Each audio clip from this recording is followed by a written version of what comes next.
Good evening everyone. Today we are going to see about the scale up of mixing through detailed evaluation of mixing hydrodynamics, and this we are going to do using the study of blend time or mixing time, that is the T95. So before going into the topic, we should understand what is exactly the blend or mixing time indicates and what is exactly this 95 means. So blend times, this will help us to evaluate the time required for uniform mixing of reactants inside a vessel, and this is going to be majorly helpful to evaluate the time required for achieving homogeneity during the dosing reactions, especially whenever you are going to dose a certain kind of reactant under controlled temperature. So usually we will monitor this by injecting a tracer into the reaction vessel, or sometimes we can use the IR probes, and depending on that we can understand what is the time required for uniform dispersion of the reactants practically. And using this blend time we can estimate the time of mixing with 5% variance, and the remaining 95% is going to be the uniformity.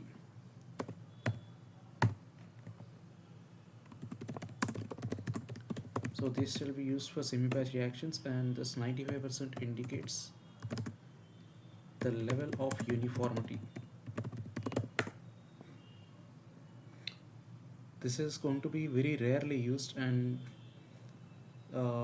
the most commonly used scale-up factors are going to be the power per unit volume and also the tip speed. But whenever we are going to dose a specific reactant into the reactors, so definitely we should go through the evaluation of the blend or mixing time.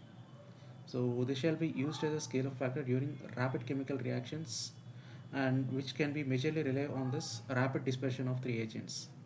So usually the impeller or the agitator that we are going to select, and also the design of the specific agitator is going to play a major role in dispersion of the reactants. And this is going to have a direct impact on the blend time. So for an example, let's take the case where you got anchor impeller. So this anchor impeller is going to be designed uh, for specific cases, like whenever you want to handle high viscous masses. So in such a case, with the high sweep of the agitator, you can attain some amount of uniformity. But coming to the design, so it is not that good. Like, you cannot achieve good mixing using an anchor agitator.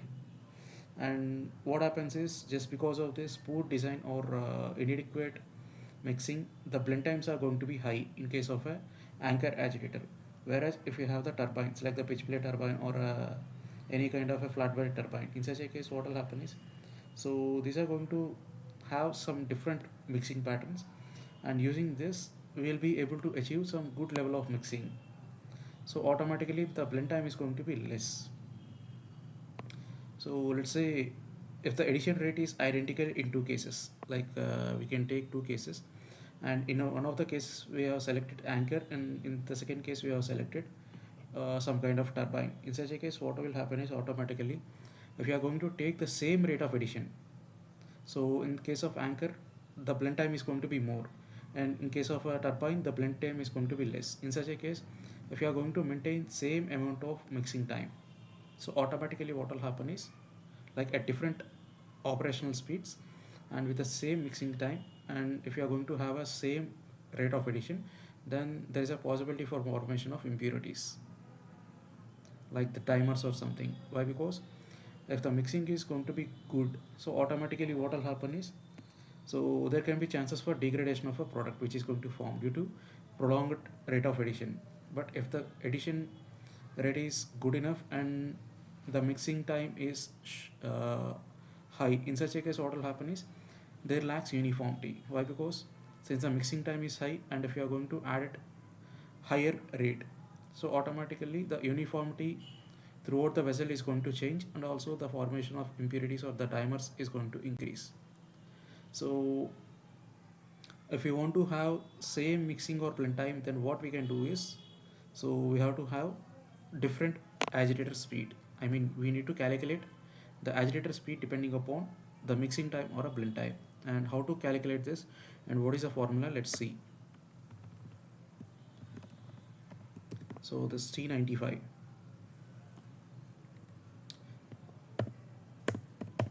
the formula for this is 5.2 divided by the speed of agitator multiplied by the power number to the power 0.33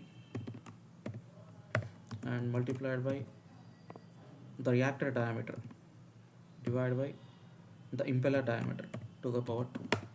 So this is the formula for estimating the blend time or the mixing time.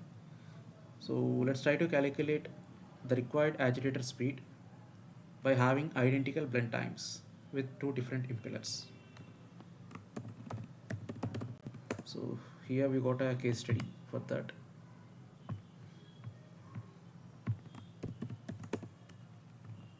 And let's say this is small scale and this is say large scale.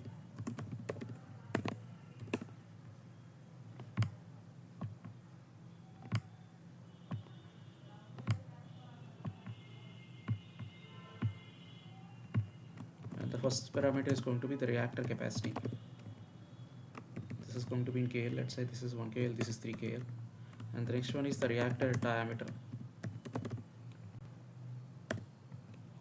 So for 1 KL, let's say it is around 0.96, and for this 3 KL, let's say it is 1.39 meter.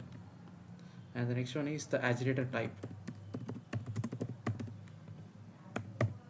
So the first case, let's say it is anchor, and here let's say it is PPT. The next one is the agitator diameter.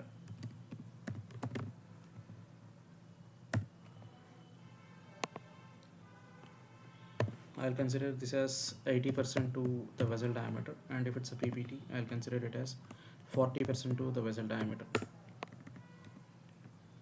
And the next one is the power number. Let's consider both the agitators have been working in the turbulent zone. So I'll be taking the power number as 0.6 for anchor, and if it's a PPT, I'll be taking it as 1.4. And the next one is the agitator speed. In the first case, we know. And coming to the second case, we have to estimate. Let's say this is 48, the full RPM, and the RPM which we need to maintain constant blend time. So that will be estimated and it will be captured here. And the next one is the mixing or the blend time. So this is going to be either as minute inverse or second inverse. So we'll be using the same formula, that is 5.2 divided with the speed of a agitator, that is 48, multiplied with this power number to the power 0.33.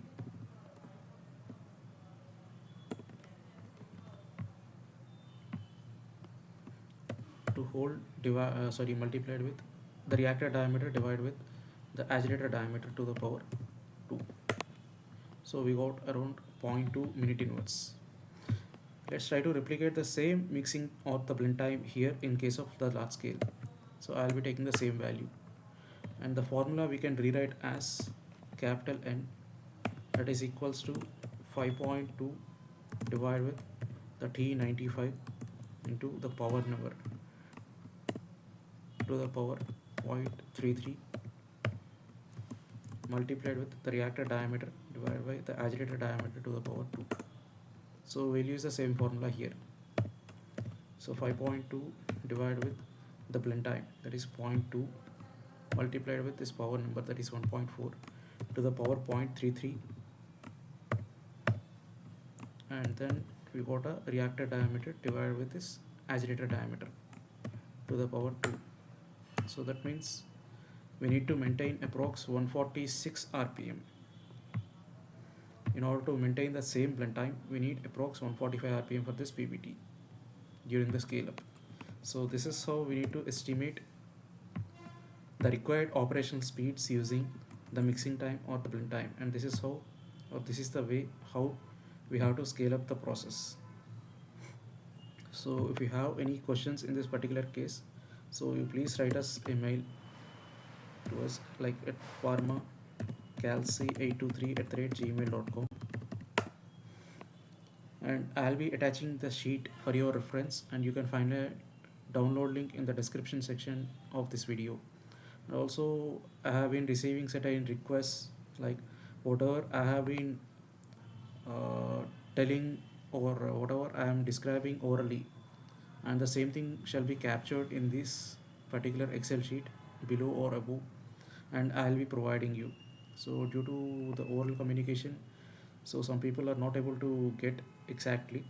So for your convenience, I'll be pasting the content which I have been telling you orally above or below in this particular Excel sheet, and you can find it. Okay. So if you like us, please subscribe to our channel, and also please share our videos with your dear ones. Thanks for watching the video.